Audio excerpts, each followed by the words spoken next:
Good morning, Mr. Wheeler and Well, others. hello. You are not in Dublin. I am not. Imagine my surprise. Do we have a meeting notes Google Doc for this thing? No, I'm sorry. We don't. Hang on, let me drop it in chat. Okay. All right. Have you? There you Do go, you friend. have it, or just we haven't posted it? Okay. No, we just haven't posted it. We have it. I was being a pain in the ass. Um, Good morning, and- everyone, or afternoon. Hello. How are you, John? Very good. Wonderful. I need to step away briefly and we'll be hopefully right back. And hello, Jay. Thanks for joining this morning. Mr. Wheeler, that looks like a lovely background you've got there. It's all real. Yeah, exactly. Looks like very good. So we've had a couple of people send in apologies because they're either in Dublin or on vacation. But if people would go in to the notes and update it, that would be great. Morning, Jack. Okay. Does it go the right camera? We'll find out.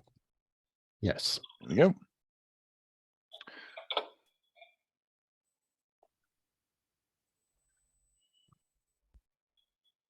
See if I can sort out my background. There we go. All right. And I'm right now adding the usual. We've got a title. There should be a reference to the community, the code of conduct.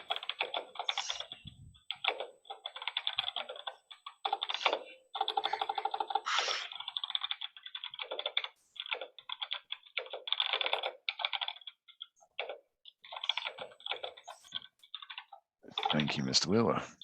All right. We have antitrust. We have code of conduct. We have references.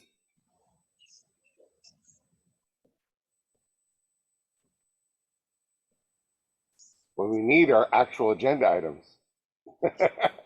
They are below.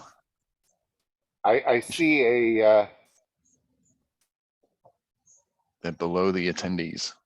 I see a hello. I'm a placeholder. You're in the Where are you notes. Is that right? Yes. Yeah, I see him.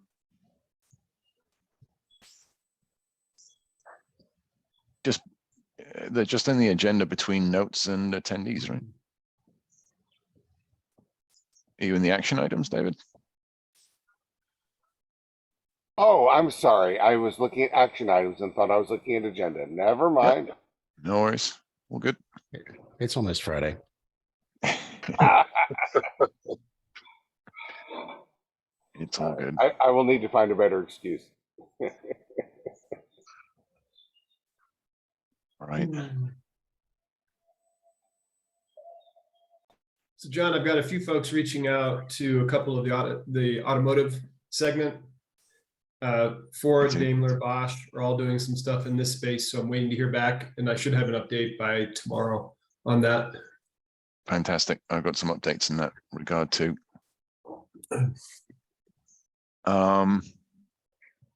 Okay. Well, Dan. All right, should we start? Do we have any offers of a scribe this morning? Anyone step forward or anyone too slow to step back? I don't want to be sole scribe, but I will try to type some things in. If you wouldn't mind, that'd be great, David. Anyone else, or we just all chime in as we can? This is Isaac. I'll contribute with David too. Appreciate it. Thank you very much indeed. All right, and have we got any new friends who want to say hello? Yeah, I'll go. This is Jay White from Microsoft. Also,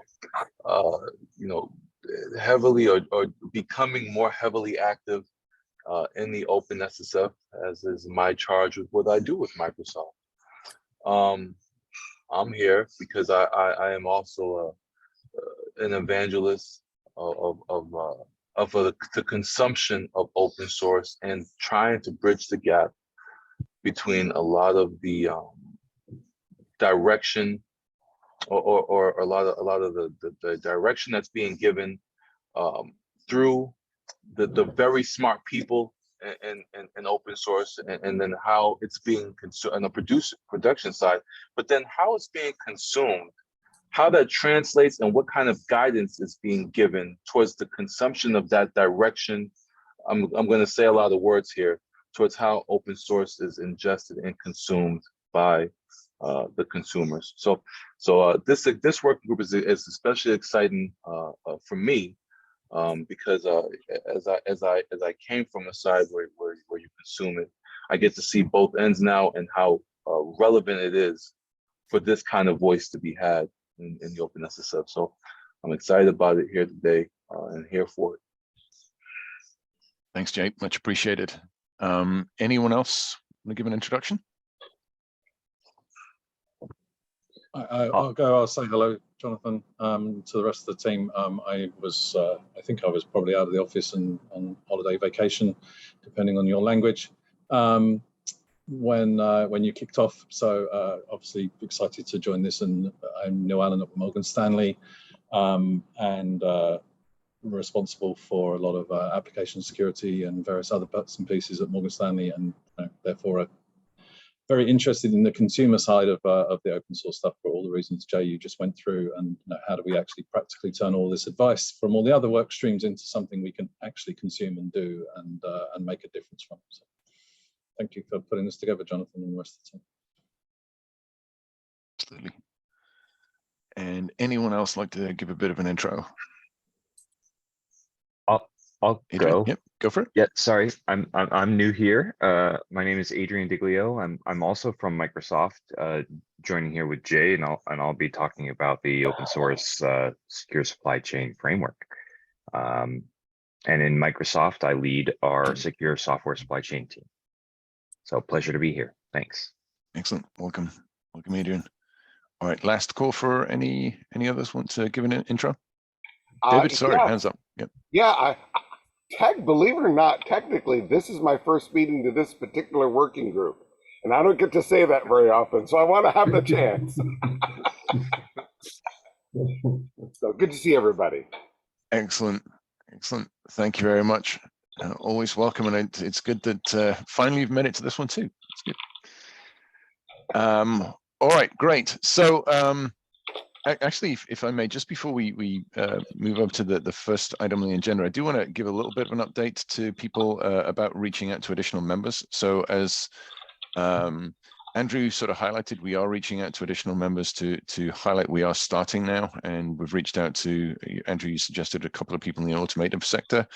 I just come from the OSSF Dublin meeting, and met a lot of people at Dublin and reached out to a number of the different LF working groups as well.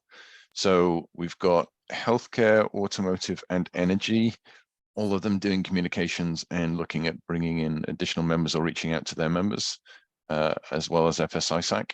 So yeah, I think there's a lot of communication going on at the moment.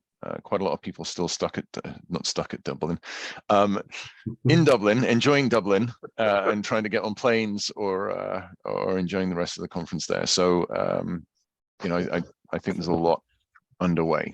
I think I'll continue, and please help. So without further ado, then, if by popular demand, if I can hand over to yourself, Jay, and perhaps Adrian, to give us a bit of a insight or deeper insight into the SSC. It's the first item on the agenda. Absolutely, and thank you, John.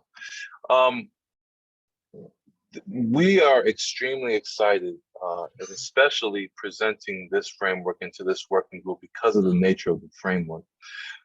So Adrian and his team over in OneES developed an open source software secure supply chain framework specifically for the consumption of open source software, and developed this with the intention of bringing it into the open, with the intention of bringing it to the OpenSSF and with the intention of one day becoming a standard. Now, aspirationally for me, I would like to see something like this paired with salsa or any other production focused framework, and then aspirationally seeing something that resembles an ISO -1 and -2. Now that's for me.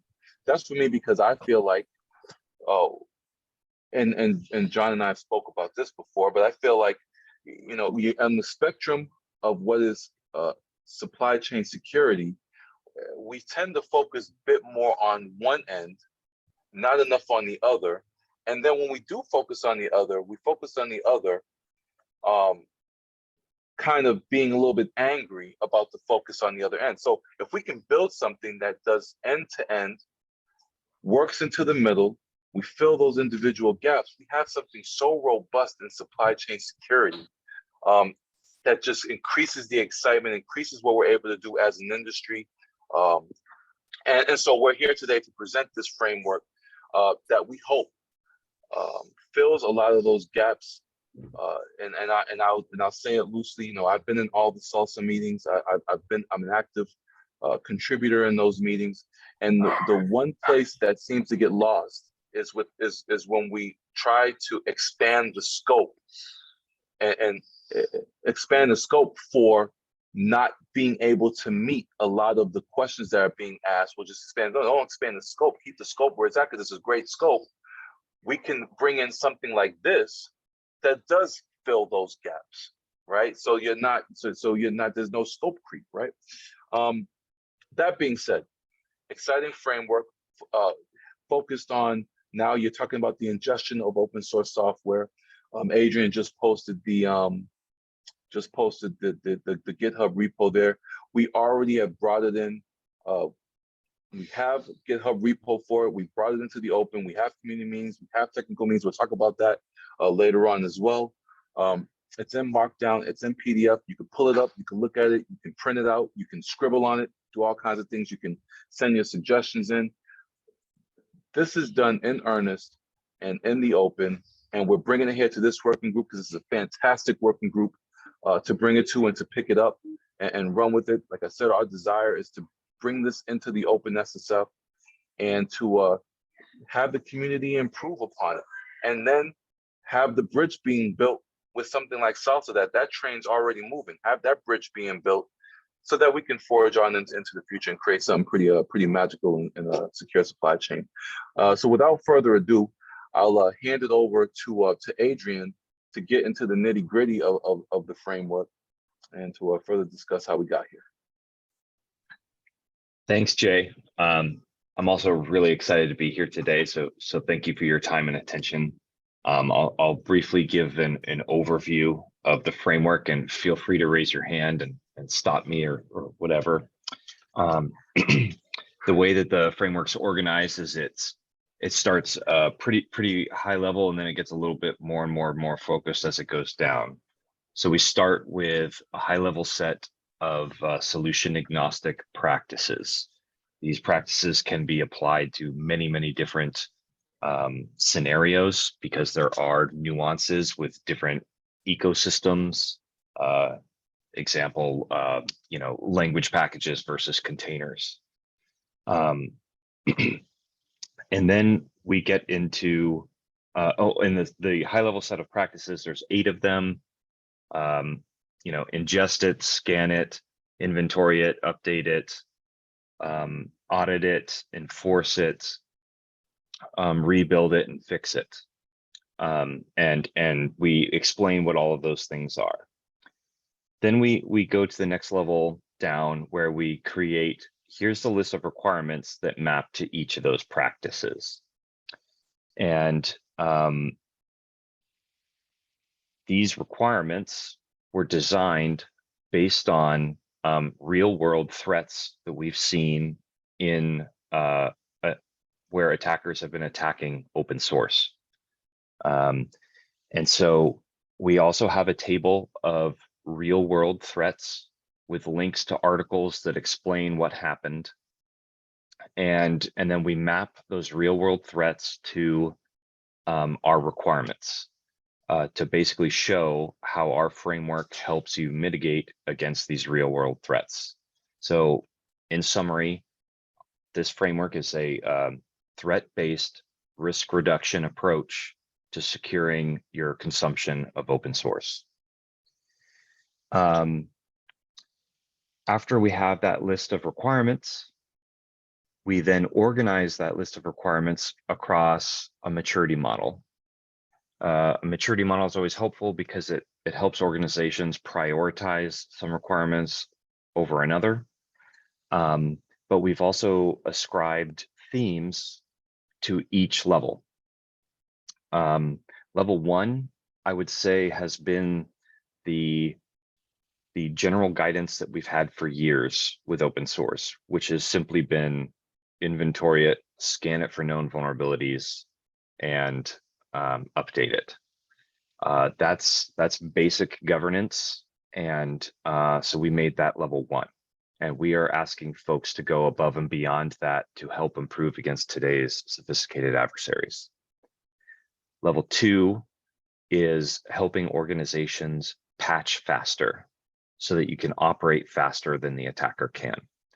The Sonatype 2021 report, State of the Supply Chain, gave an example use case of the salt stack incident, where they confidentially fixed a vulnerability. They did everything right, and then they published the vulnerability in the open along with a patch. And as you can imagine, there's many organizations out there that take a while to deploy their patches. Well, upon disclosure of this vulnerability, it only took attackers 3 days to craft an exploit and then find running applications in production that were using this, and were able to start exploiting at scale. And there were multiple compromises. This is why we are recommending requirements for adopting technologies such as auto patching, where it submits you a PR to auto update, and then you as a developer, you just have to evaluate if you want to accept that PR, and putting vulnerabilities in comments at pull request time. These are all mechanisms that have shown, at least inside Microsoft and probably elsewhere as well, that you're able to patch faster. Because that goal of acting faster than the adversary is how we stay ahead. The third level has the theme of protecting you from consuming compromised OSS.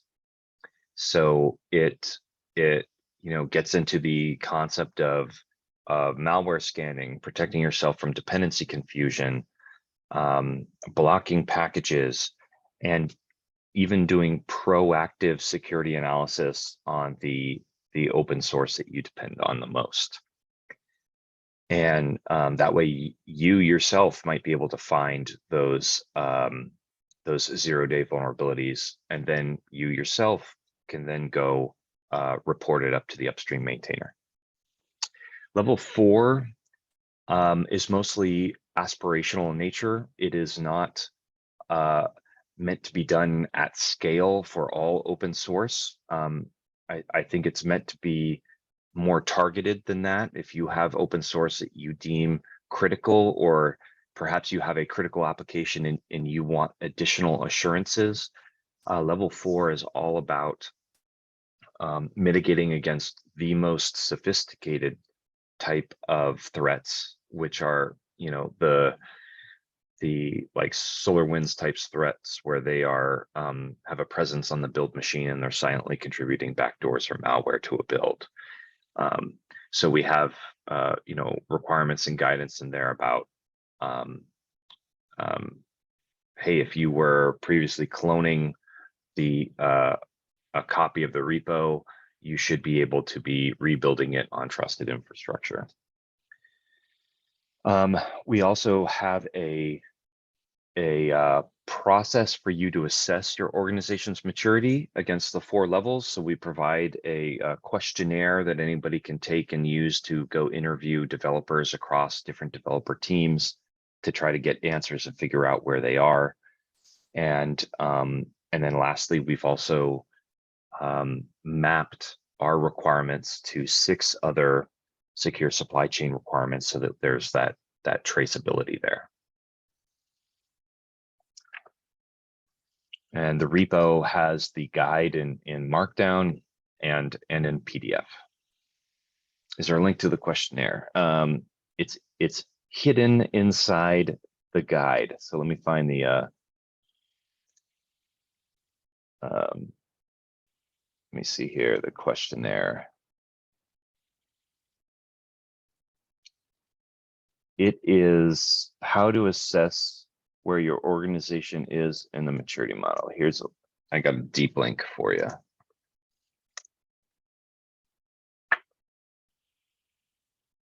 Did that paste? I didn't see it go through. I don't think that went in actually. Okay, No. here we go. If I may just ask a question there, you mentioned that you prioritize the different requirements there. How did you prioritize them? Is there a specific sort of rubric you used? SME, you decided that was the best one to go for, sort of impact, or was there any sort of methodology you used there? Yeah, so I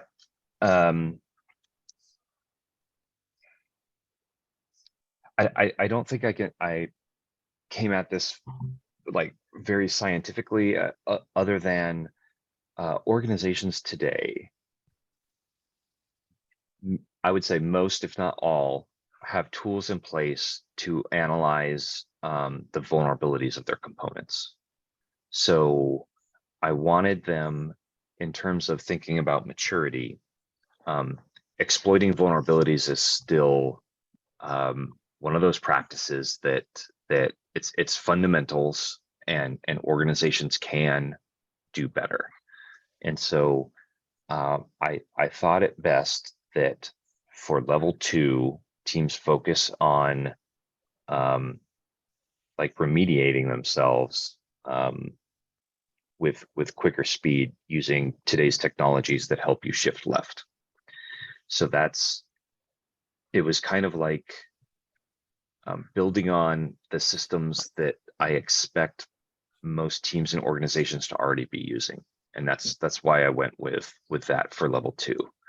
And then level 3, protecting yourself from consuming compromised open source is largely new ground that I don't think a whole lot of teams and organizations have done before. And so I felt that like, when you think about it in levels of maturity, I felt like that was the natural progression. Got it, thanks. Sure. Dan, you have your hand up? Yeah, I just wanted to understand kind of what the status of this work is. Like, it looks like it is sitting in GitHub. It has been worked on by a handful of Microsoft people. There's a Slack channel in the OpenSSF.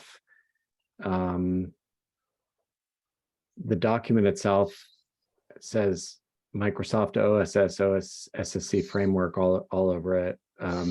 So is the intention here to kind of bring this document to the OpenSSF and have it go into the incubation process? Is the intention to bring it to the incubation process within this working group? I'm just trying to think about it from a process standpoint. If so, is this something that you're looking for further contributions on? Are you trying to create a common language that to kind of like between different members of the OpenSSF? And do you see this document becoming a kind of part of that effort to create this common language and common way of describing describing things? Is that kind of the intention here? What's the trajectory of this document, I guess, and this standard? And you mentioned ISO, like, is that what's the intention there from a like who like when in order to get something into ISO, somebody needs to submit it to ISO, and certain things have ISO submitter status. Like, who does that? Where do you see the work going in order for it to become ready to become submitted to ISO, and who submits it to ISO and all that kind of stuff? Sorry, that's a lot of questions. No, your questions are great, and so David popped into chat, and actually, David, what I was getting ready to say is, so I'll address all of your questions, and then as far as the ISO part is concerned, I'll point to David Wheeler on that, because that is the nature of. So I can answer your question, and then David can talk about the ISO part. That's the nature of what we're doing. So yes, right now, developed in Microsoft. So this is the Microsoft OSS Secure Supply Chain Framework. Now, that's what it looks like right now. Our intention is to bring it into the OpenSSF. Hopefully, we've pitched to the best practices working group. We've pitched to the supply chain integrity working group, and we're here with the end users working group. The most excitement we've had across all three working groups are excited about this.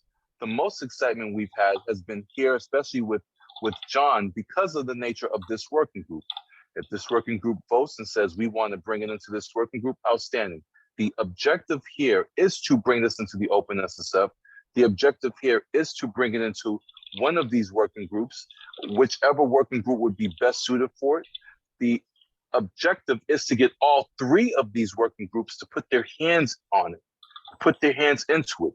More than just contributing to it, we want this to go into incubation. We want this to be further developed. We want this to be done in the open. If it ends up with a different name, as I said before, the end state for me, aspirationally, and ISO's, whatever ISO number is given to us, ISO-1, ISO-2, consumer focused, producer focused, well-rounded secure supply chain framework that's consumable by everyone in the industry. That is the apex for me.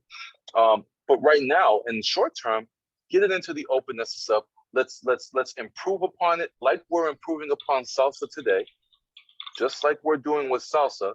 We do this with this framework, and understanding that both need vast improvements, both need gaps to be filled, because both actually complement one another, right?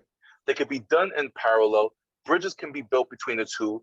This framework can have a line written into it, which says this security requirement is out of scope for this framework. To address this, please consult the producer-focused framework, which is Salsa, and Salsa can do the same for this framework, right? Who knows? As it develops over time, and as we get closer and closer and closer to publishing or to requesting for publishing or requesting that stuff with ISO, and David will talk about that in a second, the names will probably change, the format will probably change, but guess what? The hard work that we've done collectively together here in the OpenSSF towards getting it to that state. Did that, first of all, did that answer your question before I hand it off to David to talk about the ISO stuff? Yeah, absolutely. Thank you. That's good clarity. Sure. Go ahead, David. Okay, so I work at the Linux Foundation. The quick, somewhat glossing over details version is Linux Foundation's actually already a past submitter for ISO. We've actually done this several times. OpenChain and SPDX in particular, I know, have already gone through this process, so we've done it. If you're really into this stuff, I copied and pasted into the notes here. Technically, what it is there's something called the Joint Development Foundation, the JDF. It's part of the Linux Foundation, what they call the family, Linux Foundation family, and it is already in ISO IEC JTC1 publicly available specification submitter. Sorry for all the words. But anyway, I've lost the will. I've lost the will to live, but I appreciate. But I appreciate the detail. Seriously, yes. okay. Cool. The short answer is, I mean, somebody has to decide that it's worth doing. But and I'll note that we've actually, Jay and I have chatted before. They've already switched over to the community license that's well recommended, required by the OpenSSF charter for things which might go on to become formal specifications. Because how should I put this? I have opinions about the ways that certain organizations who are often referred to as patent trolls deal with the world. It's an unfortunate fact of life that there's some folks who make life harder for everybody else. So we've got that community specification stuff is part of the process to try to keep out the trolls. we can't get everything, but we are prepared to deal with some things and counter some problems ahead of time. Got it. Can we, I know, Jacques, you've got had your hand up for quite a while. Do you want to jump in there and then I'm Adrian? fine with David finishing if you wanted to round off the CSL. No, that's it. I'm done. Go ahead. Cool. I had two things. One, yesterday in the conversation in supply chain integrity, there was a sidebar discussion about what silly pun we could come up with to rename it. I'm going to back my own, which was supply chain management for business assurance, which is Samba, which goes nicely with salsa. I couldn't come up with something for TNGO, unfortunately. But the other thing that occurred to me as I guess a comment, or looking again at today, and it sort of struck me during your description, Adrian, that there's kind of a demarcation point between levels 2 and 3. Levels 1 and 2 get you to the point where you're prepared to deal with the consequences of vulnerabilities accidentally being introduced upstream. And levels 3 and 4 are where you're dealing with attackers who consciously look for ways into your upstream, rather than exploiting something that was put there accidentally. And I don't know if that's something you would call out, or whether you'd be like phase 1 and 2, or just because otherwise it like sometimes people blur those things together in their head when they talk about supply chain.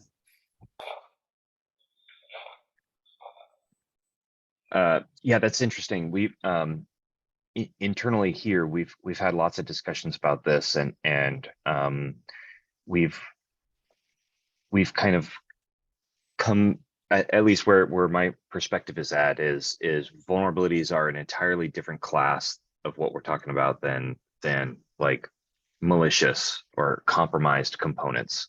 And even compromised components isn't entirely true, because if it's just typo squatting, all they did is just change the name of the package to look similar and hope you type it wrong.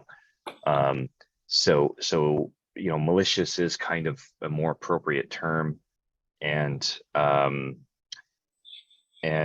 we inside Microsoft, we've been scaling out our defenses to be able to malware scan these things, typo squat, check these things prior to developer consumption, so that these don't even enter the chain. Because the second they're installed, it's too late. They've already exfiltrated your credentials or tokens or whatever it might be, and that's why it's designed around like blocking ingestion of these bad types. Andrew, do you want to chime in? Yeah, thanks. A couple of things. One's kind of a minor point. I noticed some of the documentation still has Microsoft all rights reserved on it. So might want to go through and look for that. And then the other, I'd like to understand a little bit more about the tooling, because you start off the presentation by saying it's solution agnostic, but the specification does say that it is a combination of paid and free tooling from Microsoft and other providers. So can you talk a little bit more about the solution agnostic versus the specified tools? Yeah, apologies for the confusion there. So when you read the the 8 practices and the description of the 8 practices, there's no mention of tooling. It's really just process-based thought. As we get deeper and deeper down, you know, because it starts at, it's like a funnel and gets more and more specific. We have our requirements, and then we have an implementation guide, is what we called it in the document. And the implementation guide shows the requirements across the 4 different levels and has the free or paid tools that help you meet those. That was our first stab at making a list of tools. It is not a comprehensive list of tools that exist out there today. I've already discovered more and more tools that I can add to the list. And you know, I'm thinking about, you know, how do we balance listing out the entire world of tools versus just mentioning a few that are kind of like well known in that area. But we did make sure that we listed tools from across the industry. They're not just Microsoft things. And I'll add to that and say that the idea behind us bringing it into the open and behind us bringing it to the OpenSSF, into the working groups, is to develop SIGs. And as I said before, just like we're currently doing with SALSA, positioning meeting, specification meeting, tooling meeting, right? All those are relevant, all those have their place, because you know what? There are tools out there that are known, tools out there that are unknown, that are currently being developed. Hell, there's even a place for us to have maybe engineers that are in the tooling meeting that could say, hey, that tool doesn't exist. Let's develop it specifically for this effort, right? And that could be across SALSA, that could be across the secure supply chain framework. That, you know, all can be discussed, done, and it's more impactful once it's brought inside. That way, these things can be put down on paper, issues can be created, a pull request can be done, and these things can get solutioned and ratified in the documentation.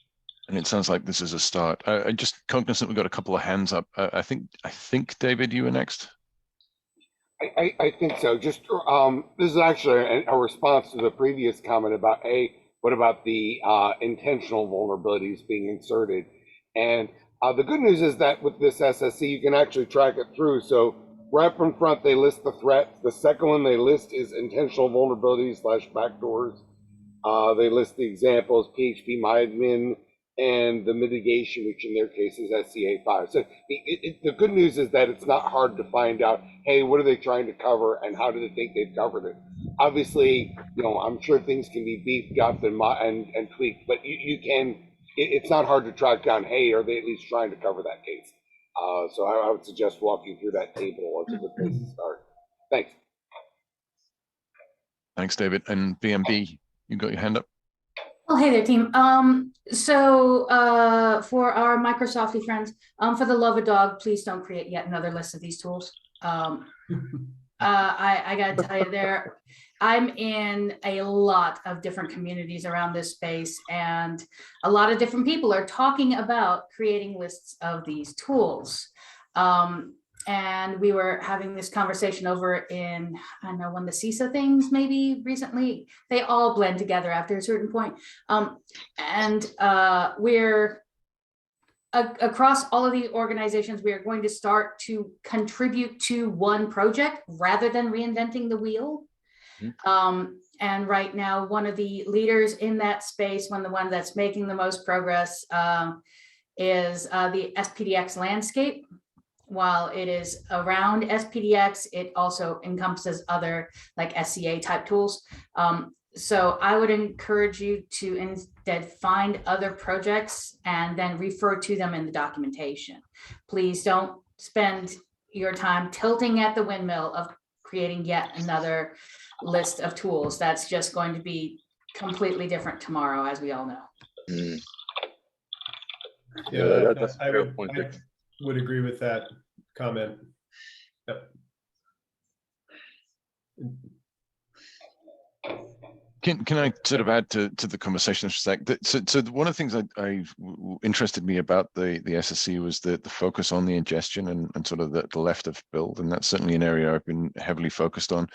Was that you know, when you look at the scope of SSC, where were you? Where's the intent? I mean, is it all encompassing except from we have salsa as well, or you know, where does it end in your view from an end user perspective? Oh, from an end user perspective. I mean, this is the end user group, right? So Yeah, it yeah. hits lots of the boxes from my perspective. I just wanted to see if it aligned to your intention or do you see areas missing? Do you see a gap, or how does it integrate with you know, SSDF and salsa? So like producer focused frameworks like SSDF and salsa and others, they usually have at least one line item that says something about, you know, secure consumption of your dependencies, but this one is hyper focused in that regard. I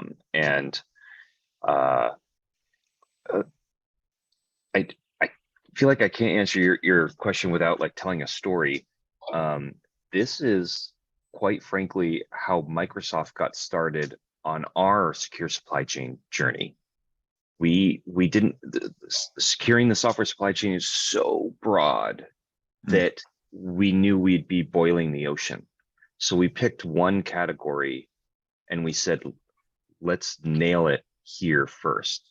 So this is how we've been securing ourselves since 2019. And so it's worked out rather well, I want to say. Just So, having lived through it. Yeah. Oh, quick comment here. One of the things I noticed about this, and I like a lot of it that's here, is I'm guessing the origination is more around compliance and rather than supply chain security. So I don't see much about third parties, and maybe I haven't gone through the document line for line, and I'm missing that. So securing your software supply chain really is also about third parties and SBOMs and so on.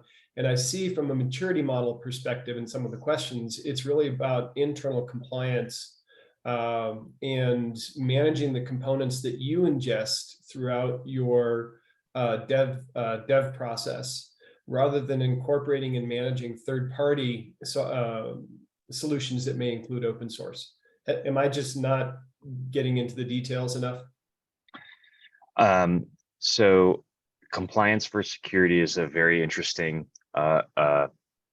topic. Because our guidance is rooted based in threats. Like we looked at what are the threats first, and then from those threats, we derived, well, how do we mitigate against that type of threat? And that formed the basis of our requirements. And so this is very, in my opinion, this is security focused. This is not just for compliance purposes. This is actually going to protect you from harm. What about third parties? Right. One of the most interesting presentations I've seen recently was at the OpenSSF Day in Austin, in which I attended the one by, I think it was New York Presbyterian Hospital, and they said that they have 1,800 different device manufacturers that they need to manage, and are trying to figure out how to do that with using an SBOM first type of approach. So again, it's for an end user consumer, managing third party software is as important or even more so than managing their own software. Yeah, that's absolutely true. That is outside the scope of what we're trying to accomplish here. There's many questions that I've seen. I communicate with a lot of customers that ask about, like, how do you evaluate your suppliers? You know, we're building brand new systems in place today with how we bring in drivers and firmware and things like that that get ingested into our other tools that are way different than just consuming open source from a public registry. So, I mean, I feel like we should have a conversation offline about that, because I feel like it's a separate topic than what this is, its purpose is. Yeah, I also want to make sure we do put the line in between compliance versus security as far as the framework is concerned. We started the conversation talking about, you know, having maturity levels. That doesn't necessarily lend itself towards a compliance requirement where you're receiving some type of certification, you're completing some type of attestation. You know, SALSA deals more on the end of that compliance, and when you're receiving attestations. Not saying that this framework couldn't evolve into that, but that's not the true nature of what this framework, how this framework has been built here. So that I do want to make sure that those lines are drawn. But Andrew, you know, your points and your questions are extremely valid. And as Adrian said, you might want to take those would be great questions to have once we are discussing the specification itself, and kind of level setting on where things are and how things can be improved, versus what the nature of the specification is as it stands currently in scope at this very moment. So Jay and Adrian, we are coming up on time a little bit there. We've got other items, but one thing I'd like to sort of add, just from our experience, is that, you know, as you're looking at open source software, particularly around ingestion, you're looking at certain controls you need to implement for the project, things like the OSSF scorecard, and you're looking at things you need to look at for the product or the actual open source library. And it's kind of the same approach for third-party software as well. Instead of the project, you'd look at the vendor, and instead of, you know, the open source library, it would be a vendor product. So maybe it's something to extend or to look at, to add on. But you know, it's a very similar approach, although clearly very different implementation. But more conversations to come, I'm sure. But thank you very, very much for presenting here today. It's been really useful. Thank you. Thank you. Our pleasure. Right, so moving on and looking at the agenda, we've got next one up is update from the CISA Cloud SBOM Working Group.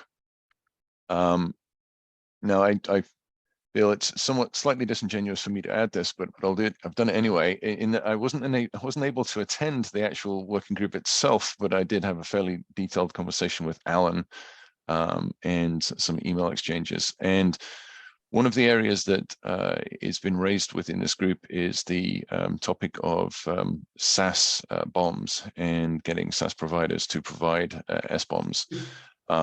And by way of sort of a general update, the group is looking to move away from that as an approach and look at perhaps looking at getting VEX data and other metrics from the SaaS providers, rather than the full suite of SBOM data. Don't think any decisions have been made as yet. We're still working through things, but I thought that was an interesting one to bring to the team from my conversations with them.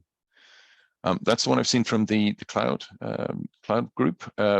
Vicky, you did highlight that there are many and they all blend into one to an extent. But the next item on the agenda is, sorry, the one below that, is any other working groups, CISA or otherwise, that we want to apprise the members of. I think, you know, we're all in lots of them at this point. Anything of note? Is anyone in the education SIG? They have that extended meeting this afternoon.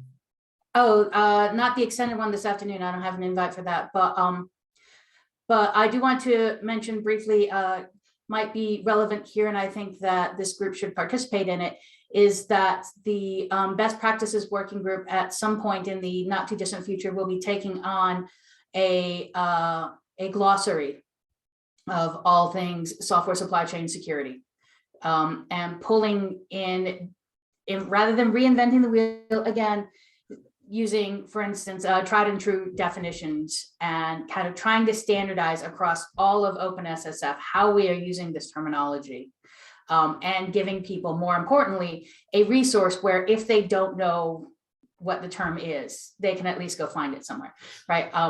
And so that's something that's going to be happening before too long, and I think it would be really great for folks here to participate in that. I will, if I get the chance, I will let y'all know when that kicks off. If not, I think there are several others here that participate over there, like Mr. Wheeler and Jacques. I may have seen you there, but I see you everywhere. So yeah, that could be really great for us. Very cool. Any other working group updates, Jacques? Yes, slightly out of the way, but one thing I'm working on at the moment in securing software repos is the idea of a shared help desk facility for those organizations where it's a volunteer-led thing, mostly so we can scale up MFA rollouts, because the limiting factor is the amount of support burden that comes from people losing their mobile phones or their hardware tokens. One thing that would be very helpful and has been so far impossible to obtain from anybody because it's sensitive data is what is the cost of a person who works support. In order to make a proposal to the governing board via the TAC, I need to be able to come up with a vaguely realistic figure. Anyone who feels comfortable sharing that confidentially, I would be all ears. Jacques, is this the SWAT team model or approach? No, this is separate from the SWAT team. So this is specifically for software repos where there's an ongoing amount of support that needs to be performed. One thing that is not very large but will grow is basically MFA account resets. And that's a very sensitive topic, because if we don't do it right, if we don't protect against social engineering, then we turn 2 factors into 1.5 factors.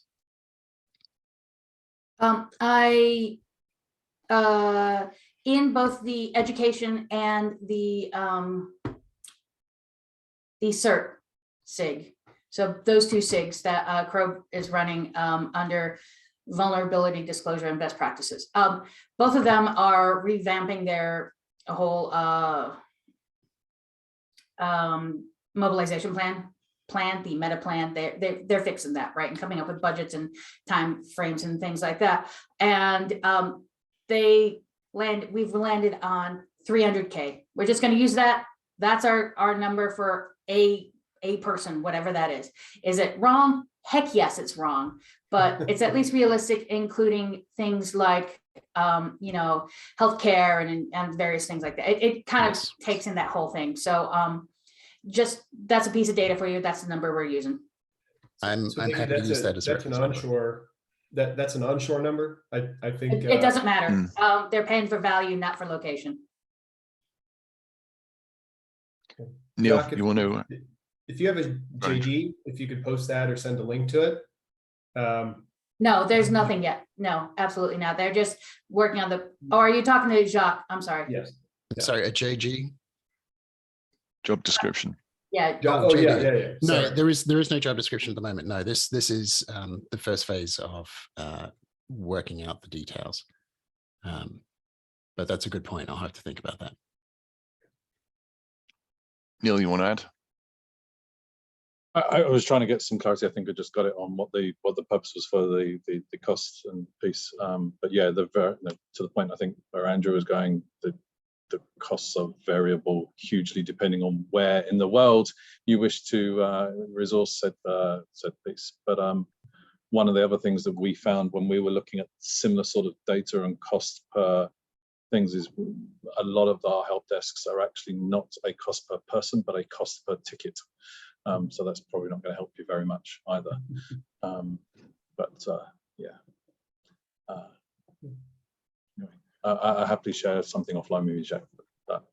I mean, if for onshore, 300,000 is a reasonable number, Vicky. I think that's a reasonable number that we use internally when we're just doing this, because it's good enough. If you're going to be somewhere else in the world, you're going to have a very different rate. Yeah, Jacques can give you a hand as well with that, I think. Thanks. This is very helpful. Okay. Right, next on the agenda is the goals document. So rather than reviewing it at the meeting right now, what I'd ask is that people take a look at the goals document. We've got a number of comments in there at the moment. There's been a bit of progress there. There's some particular elements of progress within there that are highlighted in yellow. People can take a look at that. What I might suggest is if people are interested, I think it'd be useful to do an off-cycle meeting of interested parties just to review that and then come back to the group at the next session to present results and updates. If anyone is interested in collaborating on that, please reach out in Slack. List of hands. Okay, makes sense. Great. Well, no, we've also already done the additional members, so that's fine, I think. So I think that's down to Andrew, EU working group slides. Yeah, so we've only got 5 minutes. I don't want to try and go through it. I can do it at the next session. So anyway, I've been working on a presentation that we all can use and share with other people that other organizations we're trying to bring into the working group.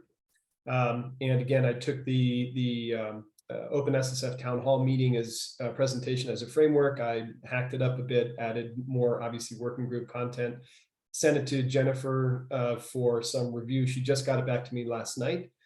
She's been a little busy obviously with the Dublin meeting. So she added some things I had some questions on, so I'm going to go do another rev on it, and I will share it before our next meeting for everyone to take a look at. And I'd like to request 15 minutes, 20 minutes on the next working group agenda. Sounds good. Sounds very good. All right, I think we've gone through the agenda. Any other business? One item I think it would be reasonable to suggest is, follow-ups to SSC, if people want to perhaps discuss that on Slack, next steps or interest in joining up. I think that'd be useful, but any other business?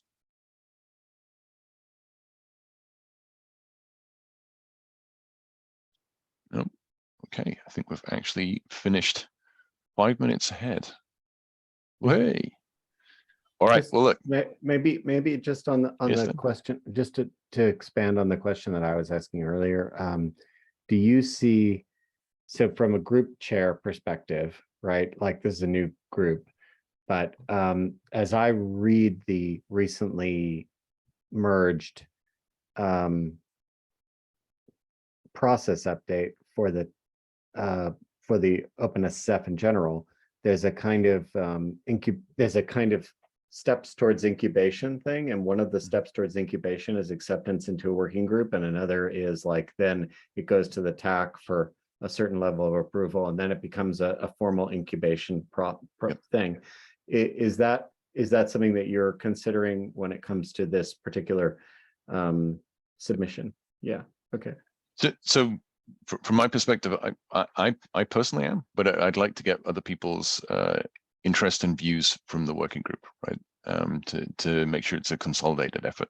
I guess I'm in general, I'm personally, I'm cautiously positive on it. But also I want to see more things move from ad hoc status in which they have been kind of stewing, or it looks to me like that has been happening for a while, into more of a official incubation process.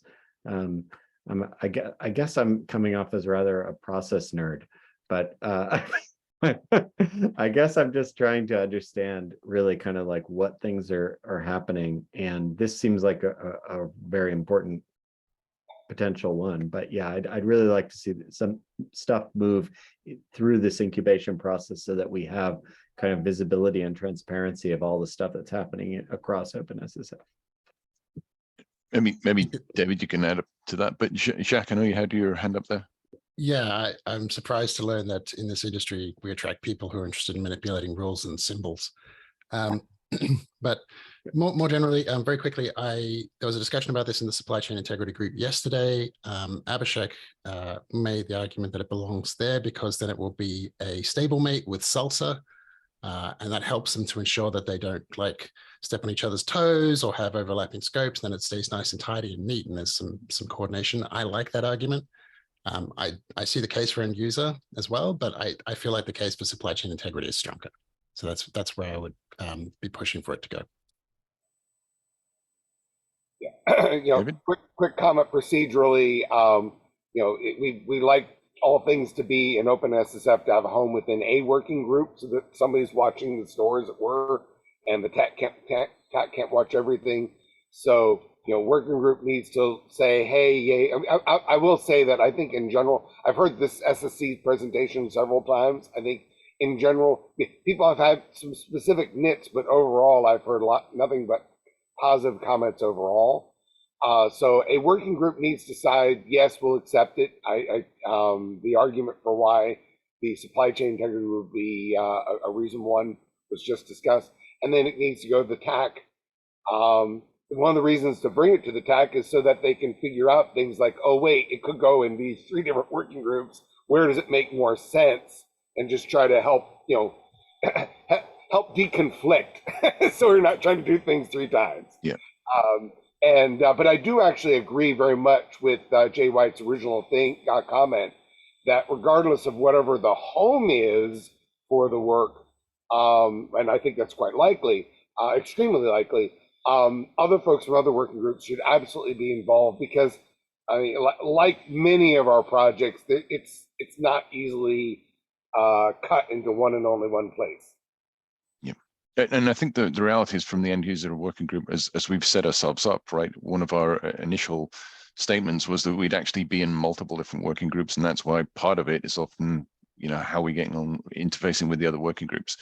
The bit where putting it in the end user working group, from just reading through the SSC, is it's more end user or consumer aligned, to make sure that as you're ingesting software, it's very much you're protecting an enterprise before you're bringing that software in. But either one, I think it can be in all 3, or one of them.